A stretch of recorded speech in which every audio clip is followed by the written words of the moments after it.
with you do, you can put it wherever you want, in your pocket. Fixing hot water. Okay? In your pocket. And it's just been an honor and a privilege, and a lot of it is because I've gotten to meet all of you.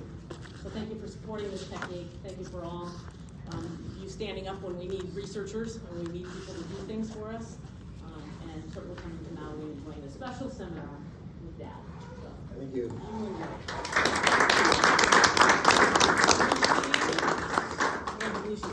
You already I'd like to begin with one comment. Could you imagine a chiropractic university with every one of you on that? Am I hallucinating here? In this room is true chiropractic brilliance. I've seen guys perform miracles with the work, like you. Could you imagine a school with this caliber of faculty, Dr. Could you imagine? As opposed, I'm too old to care anything.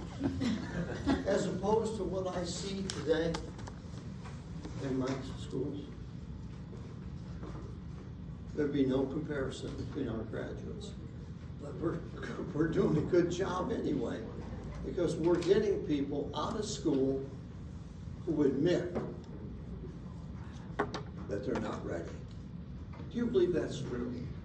Mm-hmm. Do you believe that a person graduating from a chiropractic school is ill-prepared to take on all the challenges?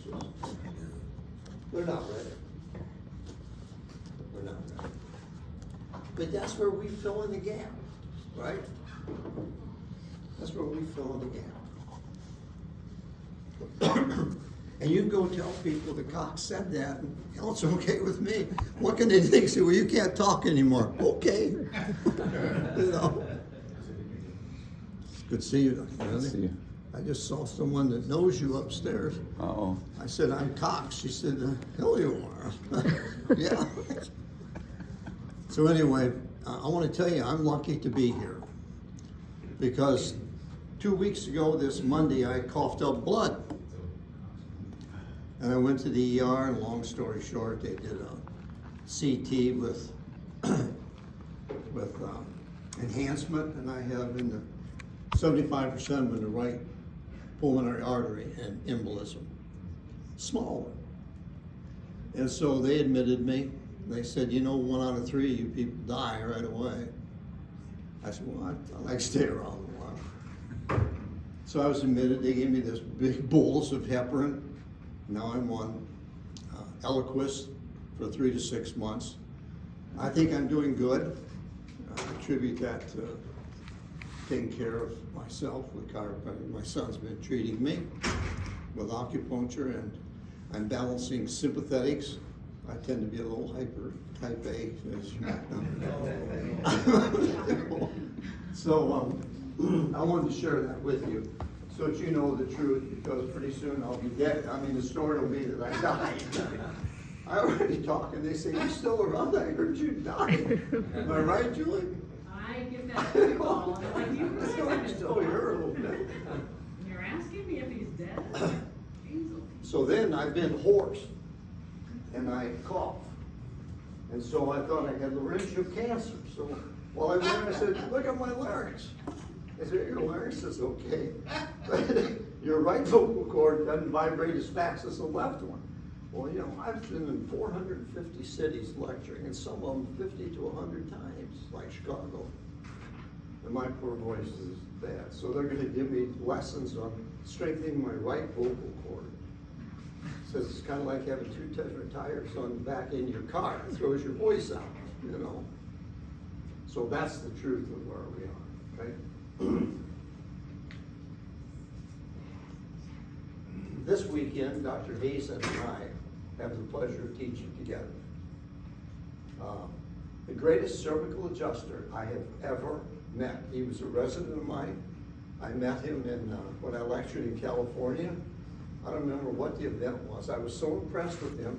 I came home and I said to Judy, I said, I want this guy here. I flew back out to California, talked to him, and he and his beautiful wife, Sherry, they came to Fort Wayne. That's Sherry back then. And he was there with me for several years. He will be doing the treating and some lecturing this weekend. It's people like him, and I know many of you in this room who should be standing here instead of me. And pretty soon you will be. Okay? So what I want to start with is a real update for you on where this profession is. And Julie makes all these beautiful things. I want you to know that if it wasn't for her, you and I wouldn't be here today.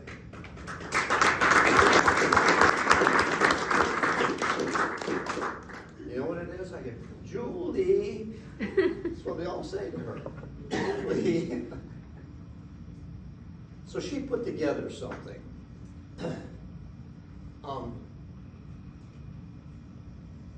Doctors call her and say, I have a patient who, I mean, thousands of times I've heard that since. So, and you know the funny thing is, she can usually answer. Brilliant with this stuff.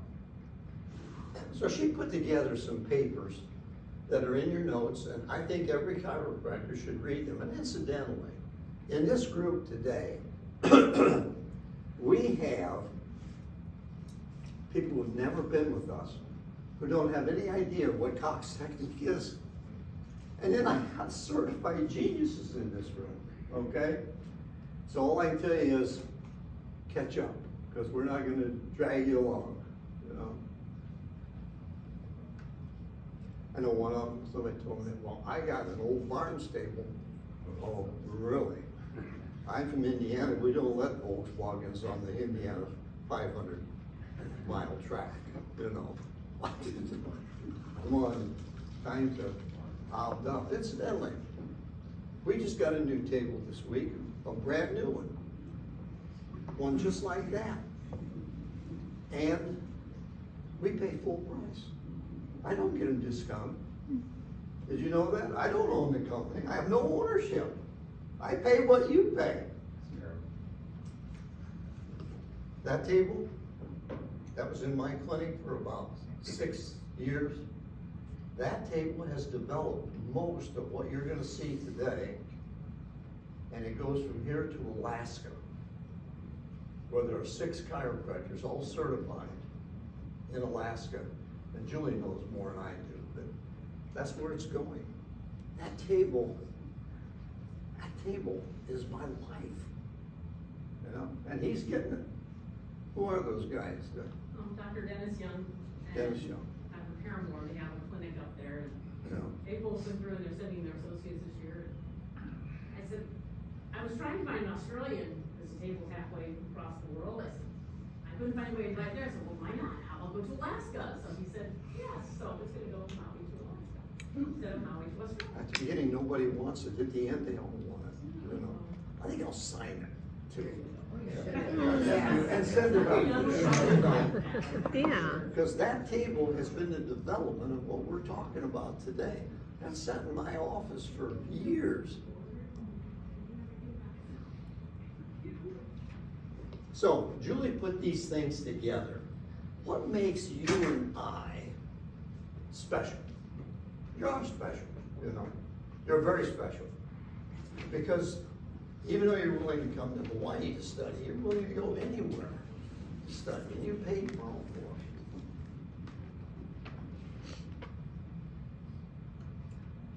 it. Gong. Here's a paper that just came out. Now, I know you haven't seen it because I get these ahead of print. Now, that's the third most exciting thing in life, is getting papers before they're ever published. But this one, please note this, Luigi, what's going on. All over the world today, they're comparing flexion distraction to high velocity, to Chuni, to all types of physical therapy. And who's winning? Are you winning? Mm-hmm. Yeah, you're winning. Let's share these papers, can we? these group comparison of Feng's spinal mobilization with Maitland mobilization in managing chronic low back pain. It's a cohort study published here in a very good journal. Okay. So they compared Feng's spinal mobilization to Maitland. And what are they? Well, if you look at this, this is Feng mobilization. Now you want to do that all day? I'm telling you what, you do 6, 8 of them and you're probably done. But that's where medicine is. They love mobilization. And what gets the best clinical outcomes? I'm going to produce papers for you, whether you like it or not, that show that we beat the pants off of high velocity, low amplitude thrust. And if you've been in practice any length of time at all, you've had people that say, don't do that to me. And then once in a while I say, some people come in and they say, I want you to do that to me. I said, well, give me 3 visits. And I change their mind. I can treat everybody with this technique, but you can't treat everybody with a high velocity. Now I admit that you can treat other things, acupuncture, dry needling, and all that stuff. But my profession is spinal manipulation and mobilization. That's what I do. Okay. So this is, I used to do that. Do you know who used to do that? A guy named Clarence Gonstead. I knew Clarence. I'm so old, I was at his funeral. Dr. Chansey delivered a eulogy. You know, that's how old we are, Jim. You know, Jim Brand. Great. You don't even know who Jim Brand is, some of you. He's the founder of the International Academy of Neuromuscular Medicine. If I screw it up, you correct me, Jim. I will. It doesn't matter. But it doesn't matter. This guy has had every up and down in chiropractic. And yet he leads the orthopedics in the world today. How many of you are diplomates in orthopedics? Well, everyone should be, Jim. I tell them all. Nobody wants to be. Yeah. Everyone wants it. You gotta walk the walk, right? Not too many people will do that. He's giving up his license this year. I'm sad.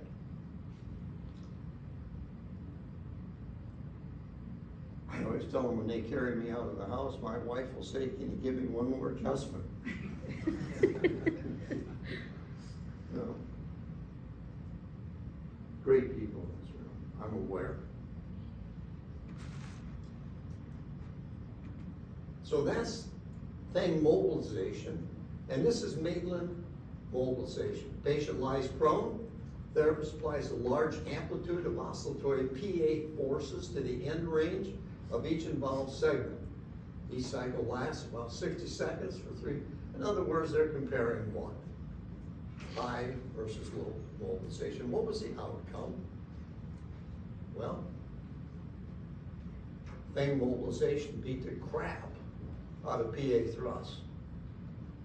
There's the paper, just came out. It's fresh off of the publications. Ask yourself this question. In a day of practice, if you can place a triple joint complex under distractive force to increase the area of the IVF by 28%, drop the intradiscal pressures well over 150 millimeters of mercury, increase the disc space by 2 millimeters, and then place faucets through physiological range of motion. Is that superior to taking an arthrotic faucet with end plate hypertrophy, spinal stenosis, and increasing the stenosis? Does that make sense to you? It doesn't to me. Doesn't make good sense to me. And that's what the whole world's showing you. They're showing you that you were right in what you're doing. And we don't have all the answers. Nobody does. But we have a substantive number of answers.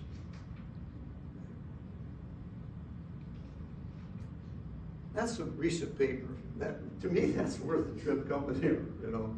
But there's more. Here's update. This came out in 2212 this year.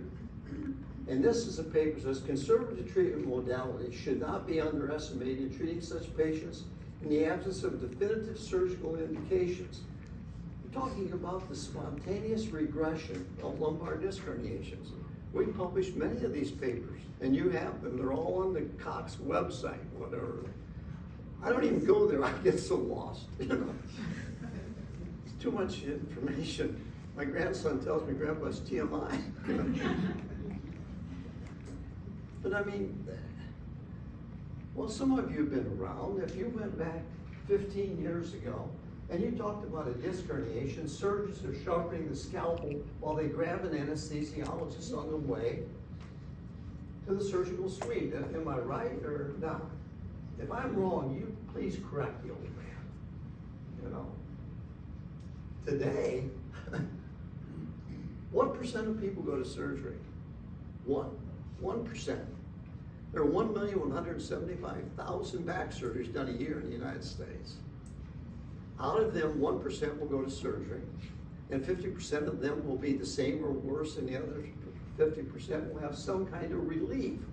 Doesn't mean they're 100%, but they all become chiropractic patients.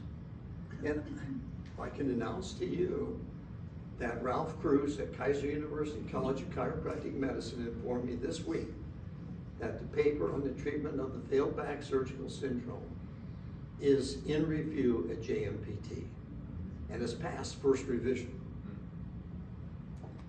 This is what puts us on the map. At least it's the only way I know to do it. Ralph Bloch said unseen, no, Joe Jancy said unseen, unheard is unknown. Ralph Bloch said if it isn't published, it never happened. Believe me, that's true. If we don't publish, the rest of the world will not know. This is just one more paper that shows that conservative care of disc herniations, and you and I were doing them long before it was cool. When they said we were idiots, quacks. Any of you remember those days? You know. That's another paper. Here's Chin. The probability of spontaneous regression of lumbar disc sequestration had a significantly higher rate of complete regression than the disc extrusion. Can I ask you a question?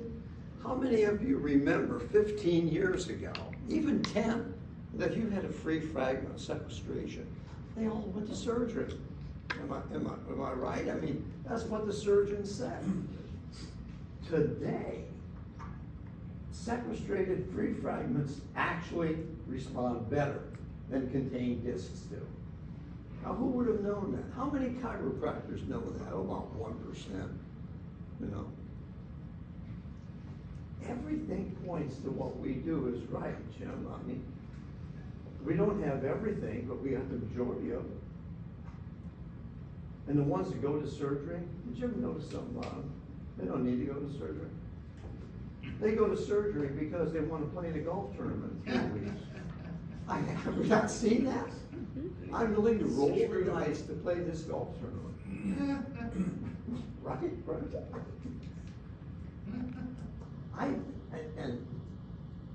And of course I'm too old to care. I've even treated Claudia Cohen syndrome, where they signed the document saying Cox told me to go to surgery. I refuse. I want him to treat me. And you know what? They got low. Now I know that's living on the fringe, and there's no need to go there. But it's kind of exciting. You know. I see Bryce Milam from Portland here. He made me a hero. I go to St. Vincent's Catholic Church, which is a huge church, and one of the guys there is a big leader, John Becker, and somebody's getting married in his family. And their family come from Portland, Oregon. Now this guy can't move, you know. So I said, well, go see Bryce Milam, see what the guy came to the wedding. And I mean, not you, I'm the hero. Joe Cox treated him, you know. Well, I'll take that. It's better than a poke in the eye, man. So thanks for that, Bryce. And that's happened so many times with you two. you know, I mean, we do need a school with this faculty. I'm not impressed with some of the faculty. Huh? Well, you're a young student, what do you think? I mean, it's horrible, you'll learn more. I've had students tell me they learn more in a weekend here than they learned in 4 years. I mean, I have teachers who say, Dr. Cox is wrong, you can't treat myelopathy, you can't treat half these conditions, they're all surgical consults immediately. And they're like, SCU, it's all about end range loading, that's what they teach, and that's how they treat patients, and Leader tables, that's what they do in the clinic. And they refuse to get Cox tables. And actually, the opposite is true. I tried to give him one, he wouldn't take it. The surgeons are telling you, go conservative. And the school practice is saying, go to the surgery. I don't understand this. And yet, there's tremendous change taking place. I was in the program at University of Pittsburgh. The primary spine practitioner did yet to take that class with Michael Schneider. Did you go? Well, I didn't get to go because it was during COVID, so we had the video conferences, but. I was there. Okay. Half of the class are PTs, half of them are chiropractors. And they're all studying together. You know the biggest pushers of Cox Technic? Physical therapists. They're writing about this. If you're in a medical group, you're gonna see that. They love this, you know. The chiropractors say, go to surgery, you know, I mean, well, at least it makes you think, right? What a waste of talent in this profession. In my opinion, I don't, so I can say, no, everything is fine. Well, no, it isn't. It can be better, and it will be. Because of papers like it, disc-free fragments actually respond better. Why? Well, it's all because macrophages can get to the fragmentation. They can dissolve interleukin 1B, interleukin 6, tumor necrosis factor alpha. You can't get to that with angioneogenesis within the disc in a contained disc, right? It just doesn't happen. So we used to say that people with all leg pain and no back pain were the most difficult? No, not anymore. Free fragments can be the best to treat. And what percent of relief is considered worthy of having undergone care? 30%. I want you to know that, and I've got all kinds of references.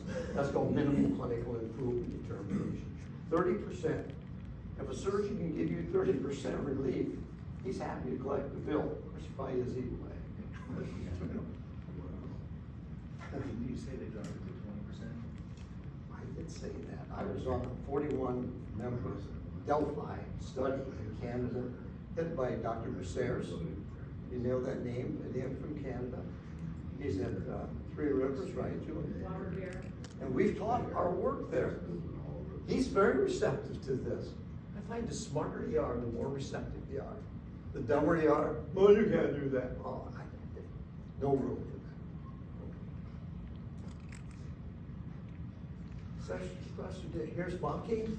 This paper came out in 2014 by this group, spontaneous regression of sequestered lumbar disc.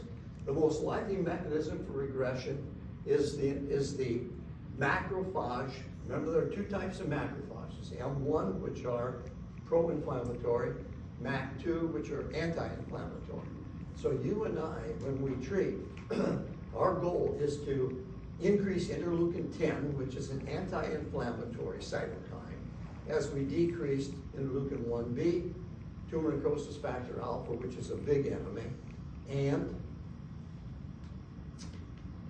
interleukin 6. I think it's important to note that it was Arlen Ferb. You guys published a paper, and I realize a lot of you practice, and that's fine with me. I don't care. Whatever blows your guts out, man.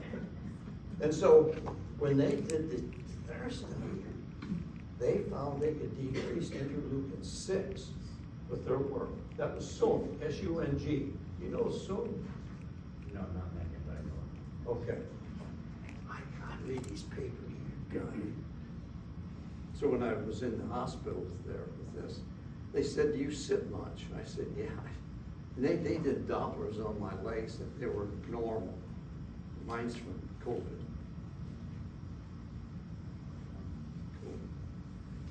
But they said, do you sit much? I said, I sit 6 to 8 hours a day. I study 6 to 8 hours a day, sometimes never get up. I said, you can't do that anymore. It reminded you, you're 82. Yes. You should not be sitting all that. Yeah. We tell him, and I think he's now going to be getting up every Yeah. hour. While I'm gone, my son Jim is raising my computer up to standing level. He said, Dad, you Let can't him do this. that. I wondered where you two ended. Oh, yeah. Good. He's raising up so I can stand, live a little longer. Because it's excitement, you know, you want to get all you can. Don't sit too.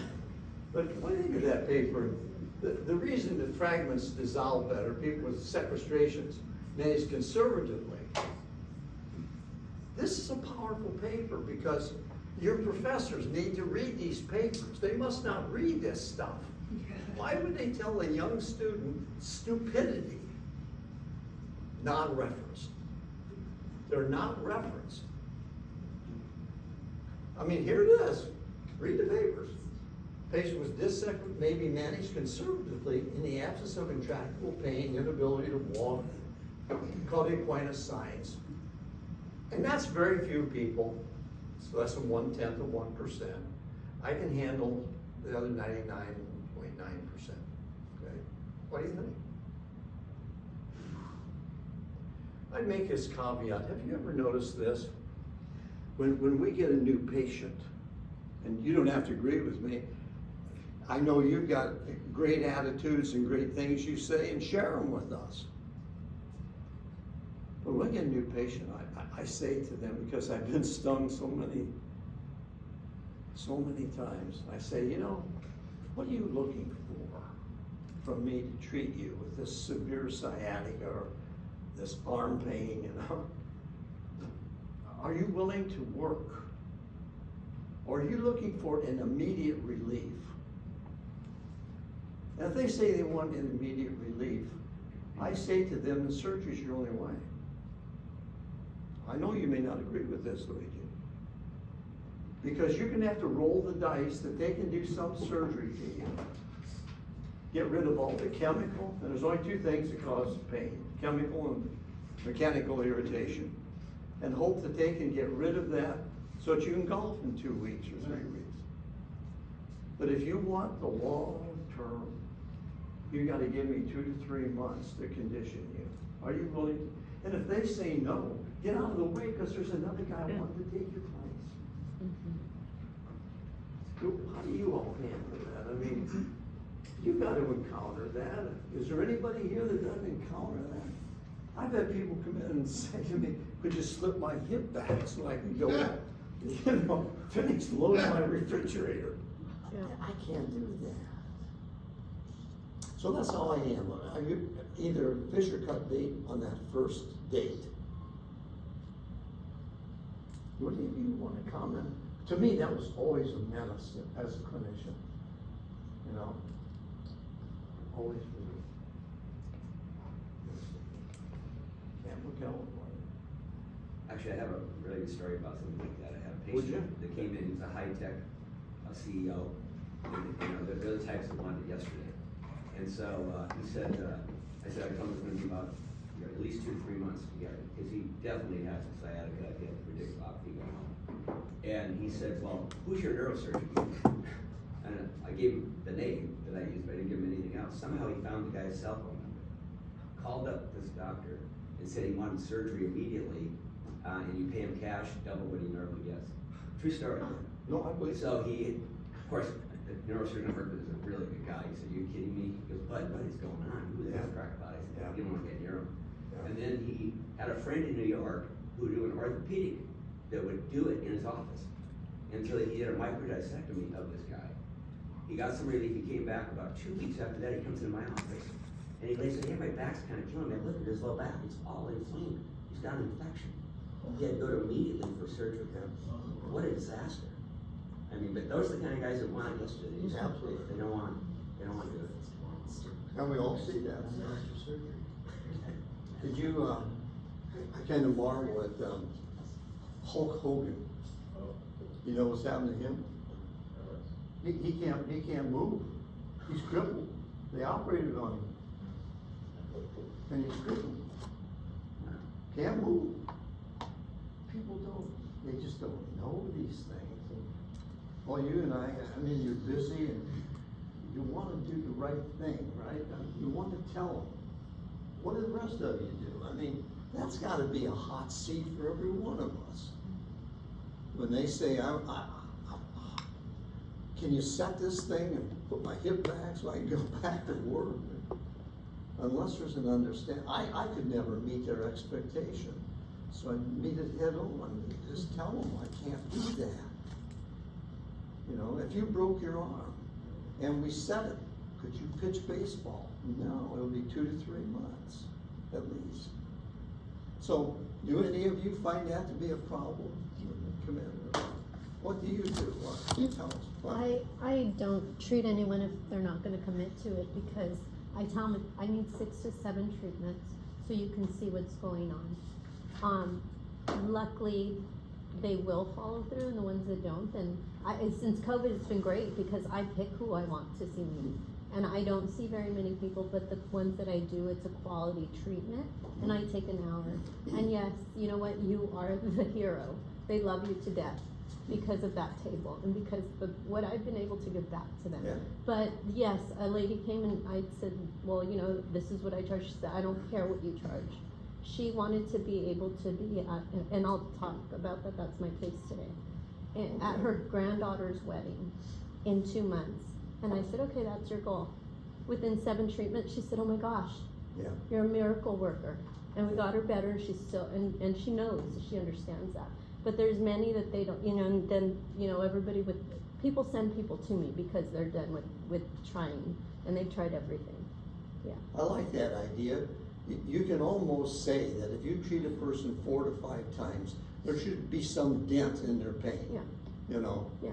Something that they know we're doing something right. And those first 4 or 5 treatments, I'm not stressed out, but I'm really working with them because I feel what they're going through. Yeah. Of they're not getting better and the pain's still there. Okay, Absolutely. let's keep working. But they notice the difference, and That's a they're good point. I yeah, like that. and they have exercises. I spend an hour, 50 minutes with people, and I don't, or maybe 30 once they're better. But I say, you know what, we need 50 minutes, and we're gonna work, and we go over, we do some exercises first. Sure.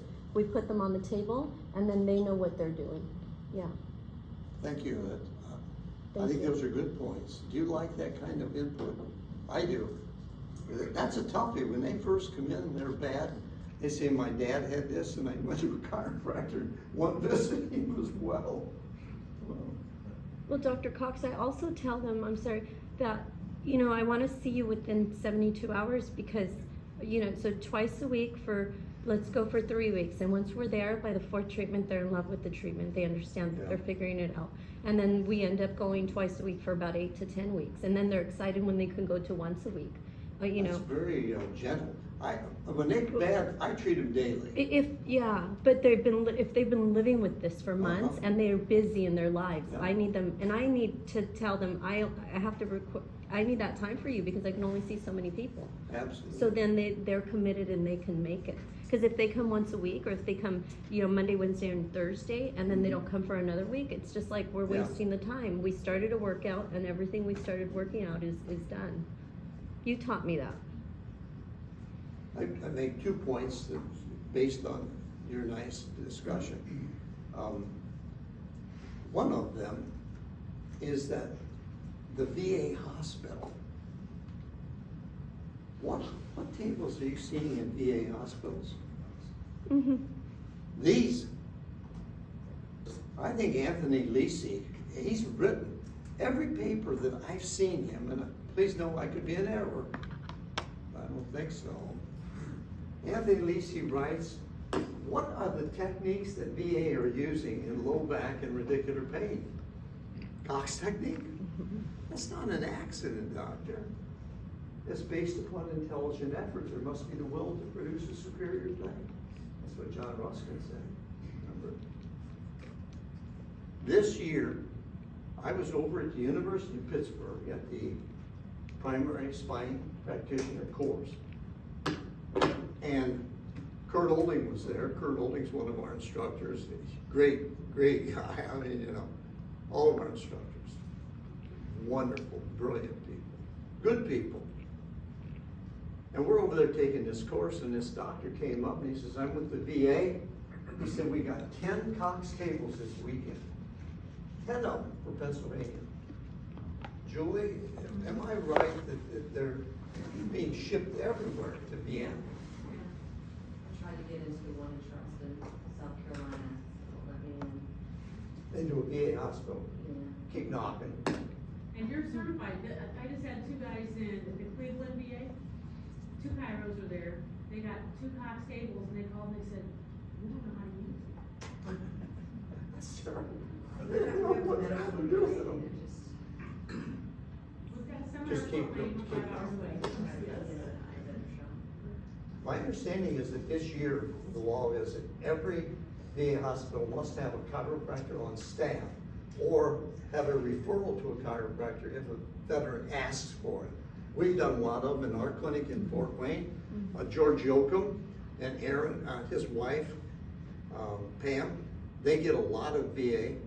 They're kind of slow to pay, I think they tell me, but I mean, that's how they're treating, and I know it's because of the federally funded research. You know that you have done NIH research funded on what happens when you use that on a human back. You know, nobody's done that.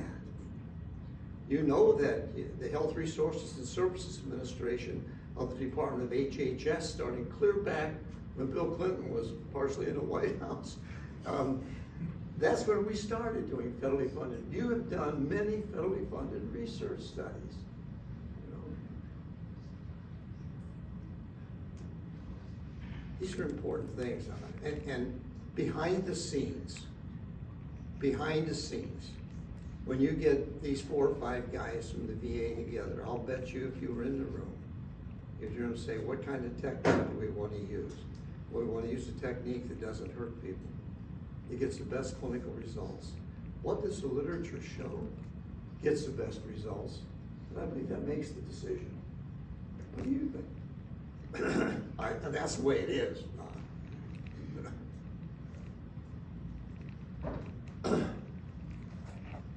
Here's one. Collectively emerging underlying evidence questions the benefit of traditional surgery. Did you see this paper? And did it not pick you up and levitate you? Look at it. God. Emerging underlying evidence questions the benefit of traditional surgery for lumbar disc herniation. This paper is published here, 2022. It just came out in this journal, Frontiers in Surgery. Did any of you see that paper? I read these things every day. I read up to 500 papers a day. And then every month I give you these gems, these pearls, that no chiropractor can really practice without knowing. It beats free chicken on Thursday. I tell you something. Life University, you're going to make this core curriculum. Are they? Yeah. Can you imagine? It must be. I lectured one time at Sydney, brought him up out of the floor on this podium playing Rocky. Oh, I can't tell you the story, my God. I had to leave the room. Now they're going to have, they teach Cox, and those students love it. Classes are overfilled. Because the students want to learn something, am I right, doctor? They want to learn. I've actually had students tell me that they came out of school and they've never seen one of these animals. What do they do? Do you fake it? Ever, do you tell them I don't know? You know? No. They come and take some of our work hopefully. Jim said me speak at the orthopedics group before. And I was honored. You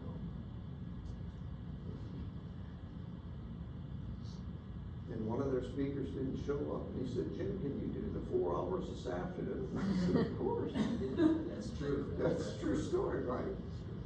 And he said, you never showed the same slide twice. I must have 20,000 slides. You know? Me? I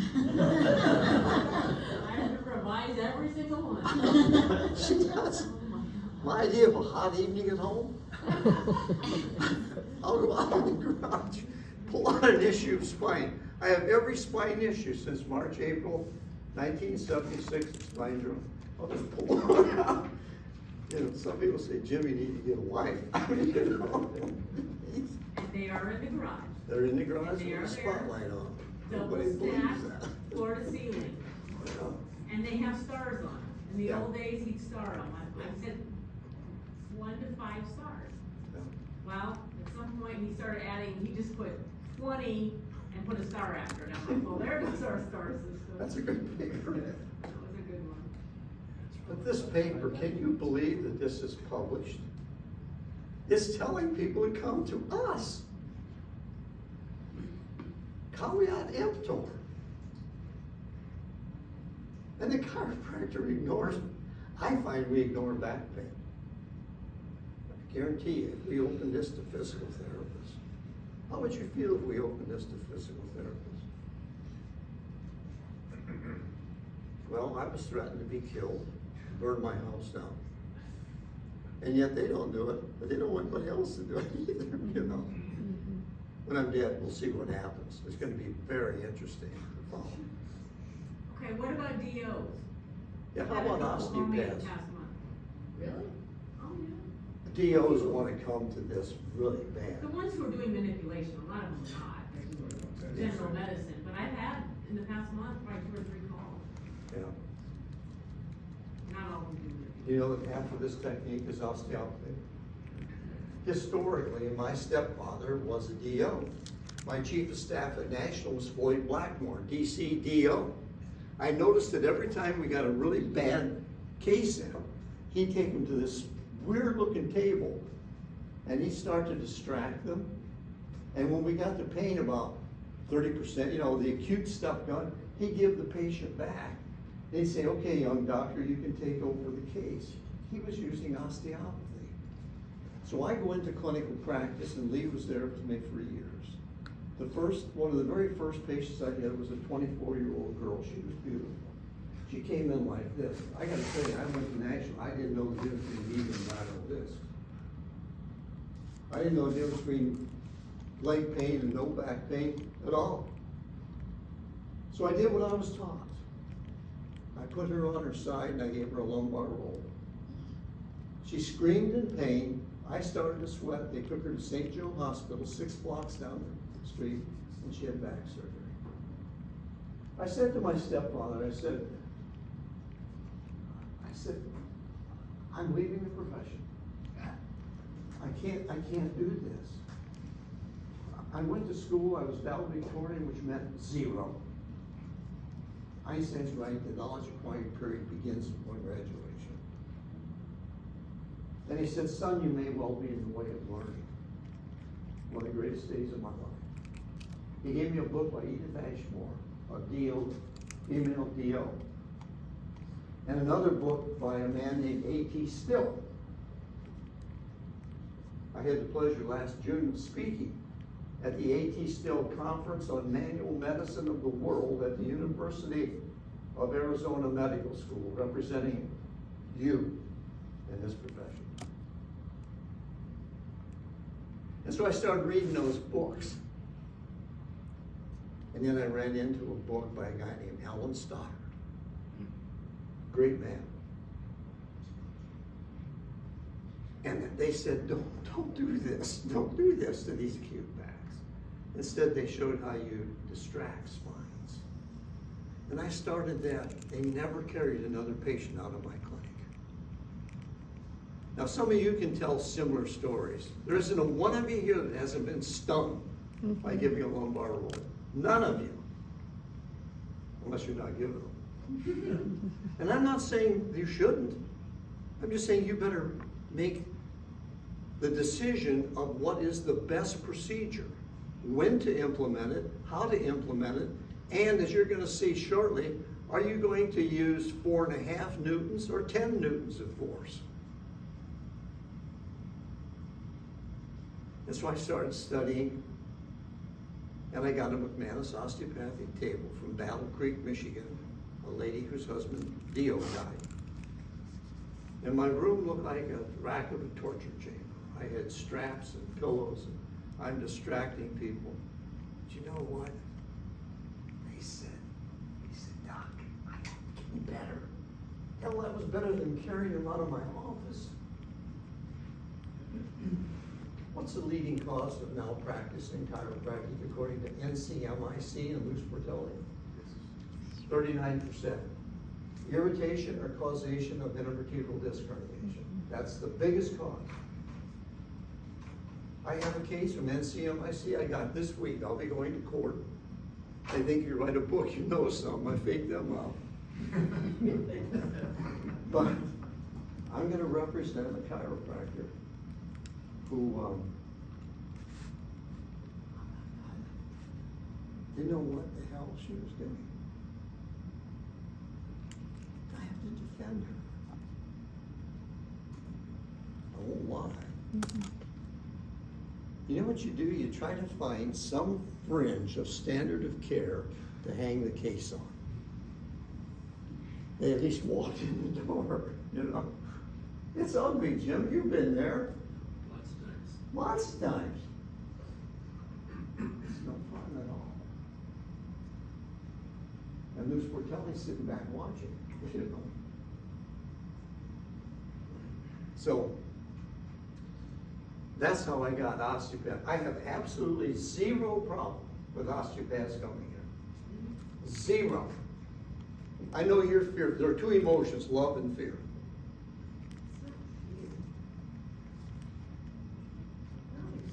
Tell me, no, I want to hear your explanation. I don't think it's fair. I live in a very medically oriented town, and they really we just don't have the best reputation. I have plenty of physicians, medical doctors that refer to patients, but I've been there for a while. So but there was a group, you hear the same thing, my patients will flat out say, oh, so-and-so didn't want me to come, or they said, well, if I do go, at least I'm coming here. At least I'm coming here. But it's just it's our name in general. I'm not just saying Cox doctors, it's just chiropractic in general. So I think it's more of a, you stay in your lane, I'll stay in mine. I wouldn't say it's fear, it's not fear, it's more, just pissed, honestly. It's anger. I'd say it's more anger. Like maybe if I got more respect from the community, it's not fear, because I think we can all work together. I have plenty of physicians I work with, and we get great results. And amazing, even some physical therapists. I also find that a lot of my patients don't do the exercises unless I actually send them to some PTs, and I have a handful of PTs that know what I do, and we work together. I know it's a novel idea, but. Well, I totally agree with what you said. We need to work together. But I'm telling you that half of the work that I'm teaching you is osteopathy. I know. You talked about it before, and I appreciate that, and I love that, and that just proves that it can. But maybe I'm just practicing in the same place for 25 years. I just feel like, cut me a break, man. Do you collect any articles from the Journal of Osteopathic Medicine? If You not, send them to me. I'll get you some. No, it's whatever you send. I've done that, and I've gone to different doctors that I've even called, and I was like, I know you did not tell the patient that I just sent you to not come see me. And then I'm like, look at this, and I just print out stuff that you've sent. like, oh, well, you know, I don't think you understand. I was like, right, I don't understand. Thanks for answering. Yeah, I think some of these battles get one at a time. We have medical and hospitality physicians entering our typically courses. And our goal is to be as parity. We're no better than you are, but you're no better than us. That's our goal with these people. And I've talked to an osteopathic physician on the faculty in Michigan, I can remember in school, Michigan, and was stunned at our education. They had no idea. One thing, they learned what we have right here. If there's osteopaths sitting in this room, or medical physicians, you blow them away. They have no concept That's of very what true. we're doing. You're right. And so what we're trying to do in our group is to try to reach out, let these people know, hey, you idiots, you're the idiots, not us. Yeah. And it's working, we're getting somewhere. So, Dr. Cox. That's true. I've spoken in hospitals to surgeons, and I mean huge audiences of medical doctors. And what Jim says is true. They come up and they say, Doctor, I've never heard of these things. You know, I've never heard of this. But in the end, you're going to have all disciplines in doing spinal manipulation. I'll show you one on the MDs. There's a new protocol for teaching MDs to manipulate. Now, do I agree with that? No. But I can't stop it, you know. I can only stay in the fight to make my profession the most competent to practice this art and skill. Yeah. So Dr. Cox, I agree with the chiropractic profession, the manipulation, distraction, that should be to our license. But in the sense of in the sense of, depending on the osteopath, their desire to learn this technique to treat the person, we should be thinking about who we're treating in the best possible way to get this information, and hopefully they'll be able to use it in the way to treat the patient. So that's crossing that line because we're losing the battle. I have many friends that are medical doctors, and when they come see me and I do an exam, they all tell me the same thing. I don't remember when the last time was that I even touched anyone. They don't really want No, to they don't touch want people. to. But in the sense of an osteopath, if they want to, they're already manipulating, they get this information, they're able to treat the patient better. And I'm gonna go back to these because I think I've got some references that will answer that. This way, this is good, but let me share with you what the literature is showing. Now, I'll preface that with this story. I have a granddaughter who graduates from the Heritage College of Osteopathic Medicine May 13th, and I will cloak her as a physician at her graduation. And she's going to be a psychiatrist. Now, some of you say, why isn't she going to be a chiropractor? And the answer is she doesn't have the ovaries for it. If it was a man, you say he doesn't have the balls for it. To be a chiropractor takes a special person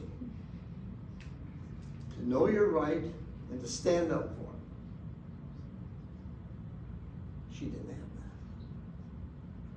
So there'd be an osteopath and see herself in some you know.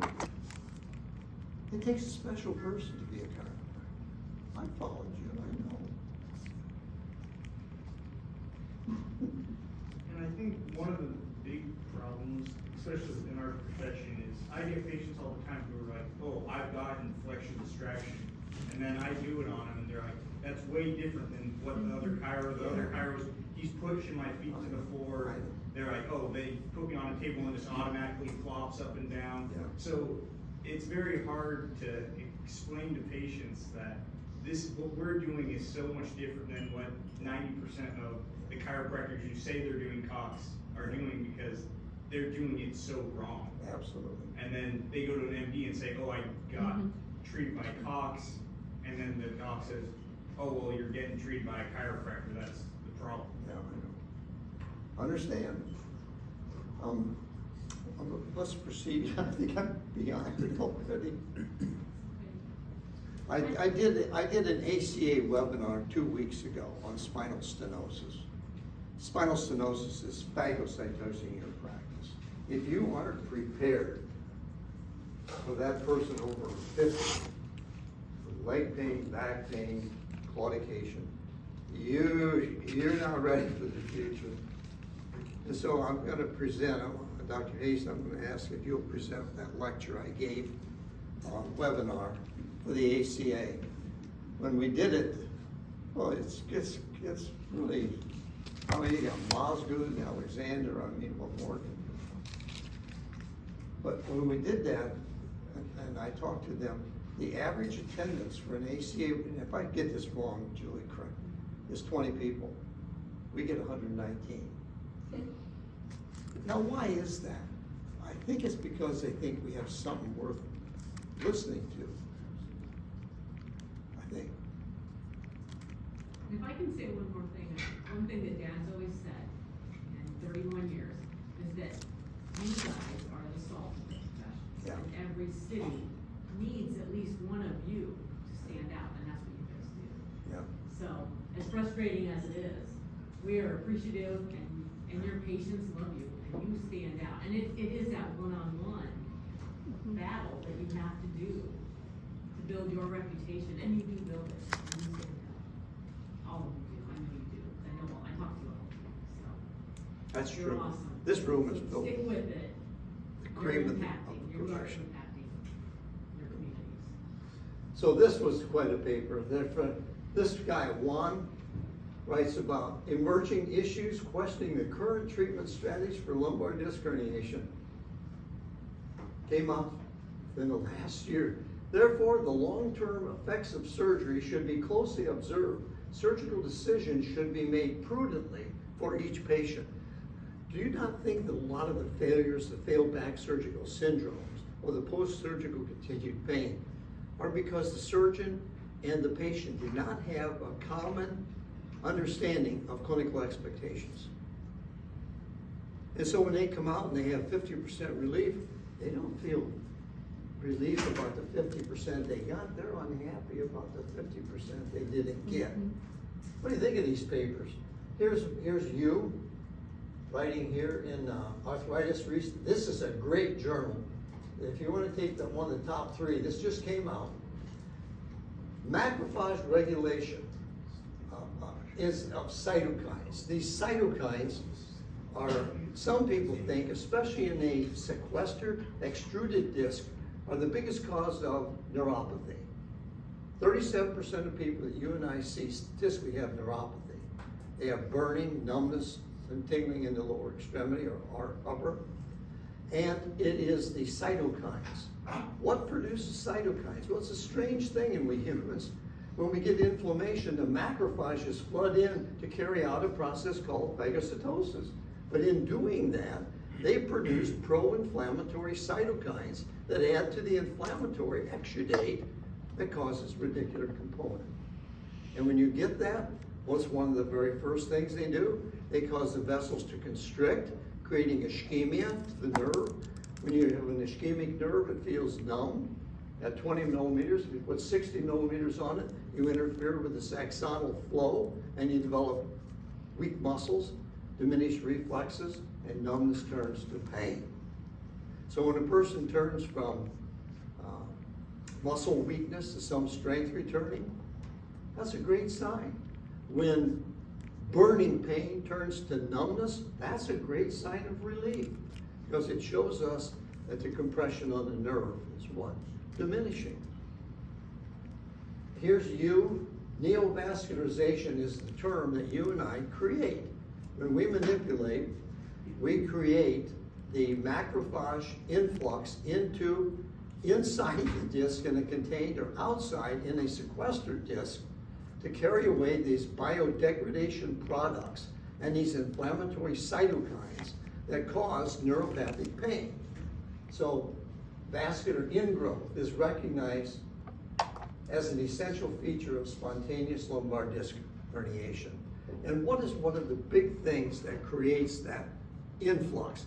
Well, we will talk about the work of Beati et al. And Wong and Wang, that if you give a patient a manipulation that causes relief of pain, there must be an increase in flow from the cancellous vertebral bone through the end plate into the nucleus. there must be an increase in circulation that brings in nutrients and carries away the biodegradation products of nuclear disc degeneration.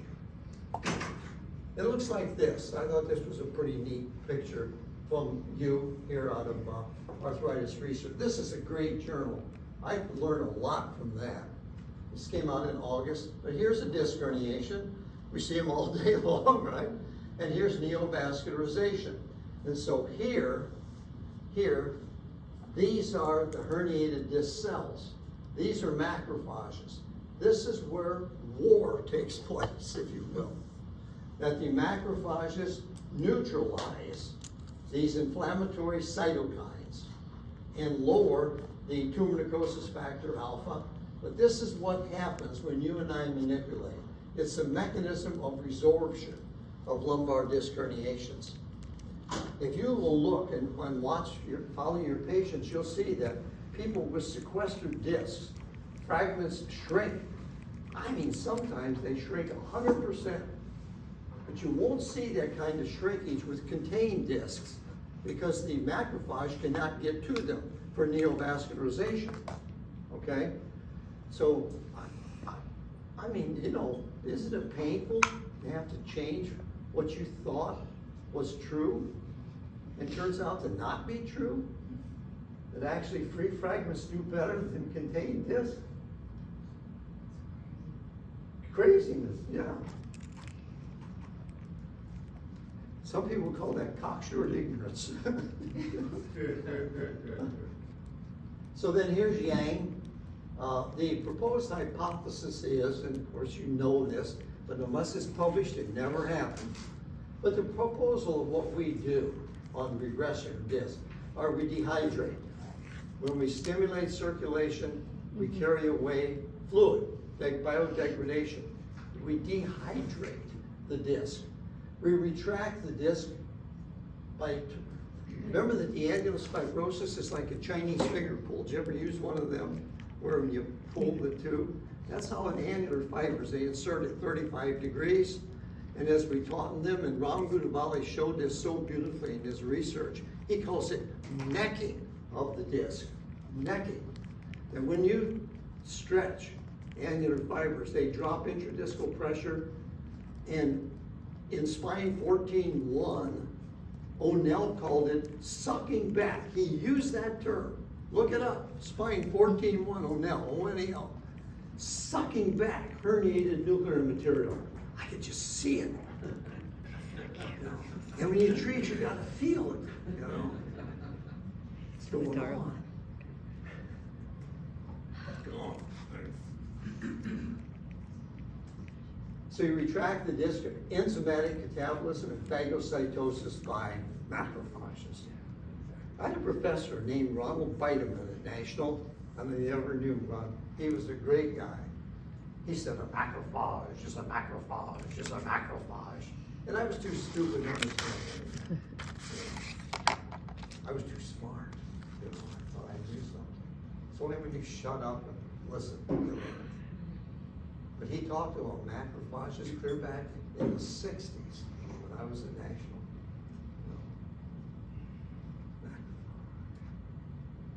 Those are the changes. This is a beautiful paper. It shows what happens when a lumbar disc herniation shrinks. Here's O'Reef conclusion. See what you think of this. They conclude that sequestered disc hernia has the potential for regression, which can be clearly demonstrated on MRI because of having higher water content, therefore may regress through both dehydration and anti-inflammation. We suggest conservative treatment. Now, look at these papers, doctor. I mean, not to use these out of World Neurosurgery, one of the great journals in the world. I make my patients listen to this. Sometimes they say, Doc, I'm sold, you don't need to do it anymore. But look at this. I mean, when I read them things like this, it excites me. I'll get back to it here. You got excited there. Keep going backward. That's where you were. Here we are. Well, that's how he's doing. There you are. We'll read. Look at this, Doc. dehydration, anti-inflammatory change. We suggest conservative treatment in initial course of 3 fragments of discs for at least 2 months. Now, Doc, you'd agree with me. You give me 2 months, if I'm not cutting it, something else should be done. If I'm not getting it in 2 weeks, that they say I can see something better, I don't feel like I'm on the right road. I really feel confident in treating these two. You ever notice that the more you know about something, the better you are? And the patient senses that. Senses that. Well, I wanted to read the rest of that to you. Here, they're just talking here. We suggest conservative treatment for at least 2 months before recommending surgical intervention unless severe neurological deficit, which is not a big deal. We can test that in 30 seconds. But the whole world is telling us to treat these people. Why is my profession so backwards? I mean, the doors and windows and everything else is open, right, doctor? I mean, it's impossible to touch a patient without helping them. Yes? Part of it's fear. I think so, doctor. They're afraid, Yeah. because they've been told in school and by everybody else that, you know, a disc, if there's neurologic findings, that's surgical. Yeah. And, you know, there's a lot of cases, I go to some of the surgeons I work with, and they don't want the surgery on them. Yeah. You know, because they don't want that patient darkening their waiting room for Yeah. the next 5 years because of failed back surgery. But our profession's being told, our profession's having to be trained in adjusting. Yeah, that's true. High DLA adjusting. Yeah. You know, I've been doing a lot of review work, and what I've seen is there's a lot of mechanical adjusting instruments. And when I do see some occasional, you know, when I do see the HDLA, it's unfortunately usually attributable to what we talked about earlier, you know, it's a malpractice situation. So the profession is being taught to refer anything with neurological implication. Yeah, you're right. And Good not point. X-ray too, don't even get me Yeah, don't started. X-ray, don't X-ray, and, you know, MRIs is heresy, because what are you gonna do if you find something, doctor?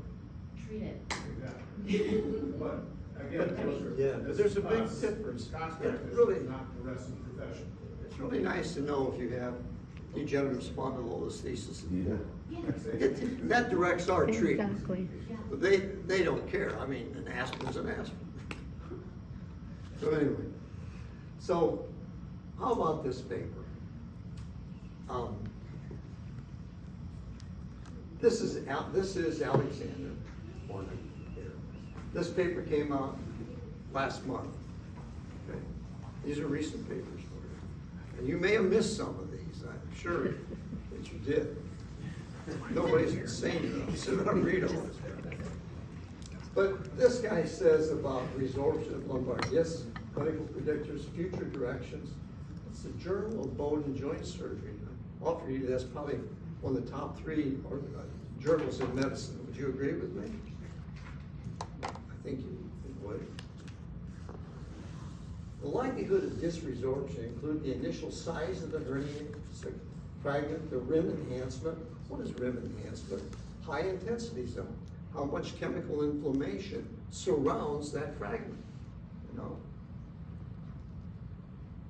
Composition of the cellular inflammatory medium and involvement of the posterior longitudinal ligament. They're just talking about, this highlights the role of disc resorption after herniation without surgical intervention and questions the role of traditional non-inflammatory medications after acute disc herniation. They're actually questioning the use of NSAIDs and even tramadol and epidural steroids. Do you ever see epidural steroids fail? That's the Journal of Bone and Joint Surgery. My profession should be on TV everywhere pointing these things out. We do have a podcast that goes around the world with Michael Johnson. How many of you have been on that podcast? God, that's a lot of you. Y'all don't want to do that. He put you on the podcast, and you discuss your practice and your name, and you get patients from it. But you discuss what we do and the conditions we treat, how we treat them, and sometimes we even bring patients on to discuss their clinical outcome.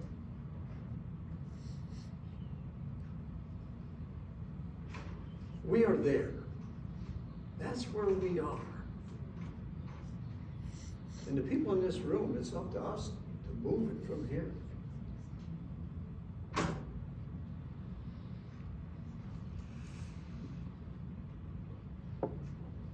Can you believe this big? Can you believe this big? Look, this guy writes in Journal of Pain Research a couple months ago that medicine has to change their attitude.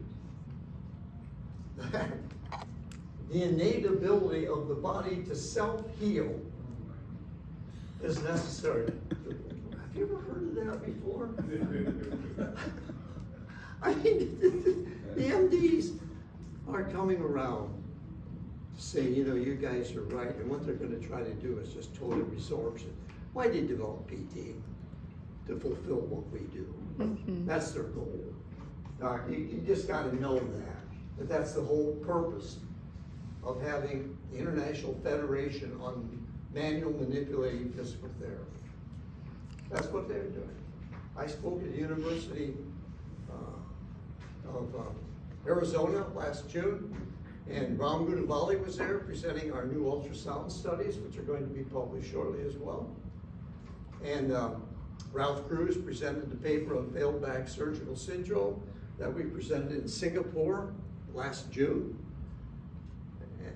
And see, these are the things that show us being effective in leading the science of spinal manipulation.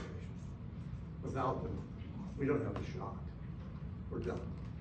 That's my usually. No, Jim, you don't need to do any of that. People are going to fill our offices. No, they're going to go where the insurance pays. They're going to go where Don Lemon says. Oh, we won't go there. I'm not ignorant of all that crap either.